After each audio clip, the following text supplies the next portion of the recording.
بسم اللہ الرحمن الرحیم۔ شروع اللہ کا نام لے کر جو بڑا مہربان نہایت رحم والا ہے۔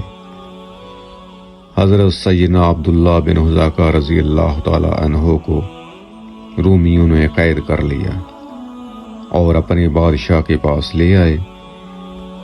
اس نے آپ رضی اللہ تعالی عنہ سے کہا کہ نصرانیت قبول کر لو، میں تمہیں اقتدار میں بھی شریک کر لوں گا اور اپنی بیٹی کا رشتہ بھی دوں گا۔ آپ رضی اللہ تعالی عنہ نے فرمایا، اگر تو اپنا تمام مال و ملکیت بلکہ اس کے ساتھ اہل عرب کی ساری دولت بھی اگر اس شرط پر دے کہ میں ایک لمحہ کے لیے اپنے پیارے آقا حضرت محمد مصطفیٰ صلی اللہ علیہ وسلم کے دین سے پھر جاؤں تو پھر بھی میں قبول نہیں کروں گا۔ بادشاہ نے کہا کہ میں تمہیں قتل کر دوں گا۔ آپ نے فرمایا جو چاہو کرو۔ چنانچہ بادشاہ کے حکم سے آپ کو سولی پر لٹکا دیا گیا اور تیر اندازوں کو کہا کہ ان کے ہاتھ اور پاؤں پر آہستہ آہستہ چوٹیں لگاؤ۔ انہوں نے ایسا کرنا شروع کر دیا۔ اس دوران بادشاہ برابر آپ پر نصرانیت یعنی کرسچینٹی مذہب پیش کرتا رہا، لیکن آپ رضی اللہ تعالی عنہ کے صبر و استقلال کا دامن مضبوط رہا اور پھر اس نے سولی سے اتارنے کا حکم دیا۔ اس کے بعد بادشاہ نے تانبے کی ایک دیگ تپانے کا حکم دیا اور ایک مسلمان قیدی کو آپ رضی اللہ تعالی عنہ کے سامنے تپتی ہوئی دیگ میں ڈلوا دیا اور اس نے وہیں تڑپ کر جان دے دی۔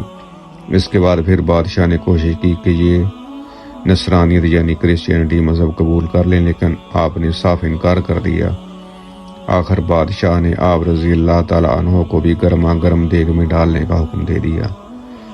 جب جلاد انہیں اٹھا کر اس آگ سے دہکتی ہوئی دیگ کی طرف لے جا رہے تھے تو بے ساختہ آپ رضی اللہ تعالیٰ عنہ کی آنکھوں سے آنسو ٹپک پڑے۔ یہ دیکھ کر بادشاہ کو کچھ امید پیدا ہو کہ شاید اب اسلام کو چھوڑ کر یہ میرا مذہب عیسائیت قبول کر لے۔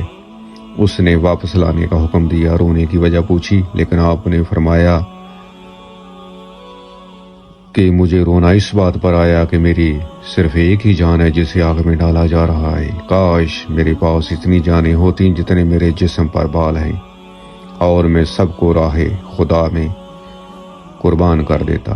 بادشاہ صحابی رسول کی زبردست استقامت دیکھ کر حیرت میں پڑ گیا اور اس نے کہا، اس طرح کرو کہ میرے سر کو بوسہ دے دو، میں تمہیں آزاد کر دوں گا۔ آپ نے فرمایا، کیا میرے ساتھ سارے مسلمان قیدیوں کو بھی رہا کر دو گے؟ اس نے کہا، ہاں۔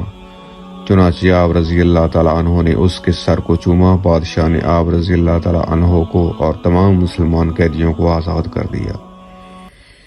دیکھا اپنے اصحاب رسول سیدنا عبداللہ بن حذافہ کبیر رضی اللہ تعالیٰ عنہ کے کس قدر زبردست پہاڑ تھے۔ شریعت کی دی ہوئی ہدایت اور حضور اقدس صلی اللہ علیہ وسلم کی اطاعت کے ذریعے اپنی جان بچانے کے لیے راضی نہ ہوئے بلکہ عزیمت پر عمل کرتے ہوئے اپنے موقع پر ڈٹے رہے۔ اور اگر غم تھا، صدمہ تھا، تڑپ تھی تو یہ تھی کہ کاش میرے روئے میں ایک جان ہوتی اور میں اپنی کروڑوں جانوں کو اپنے پیارے اللہ رحمان جل شانہ پر قربان کر دیتا۔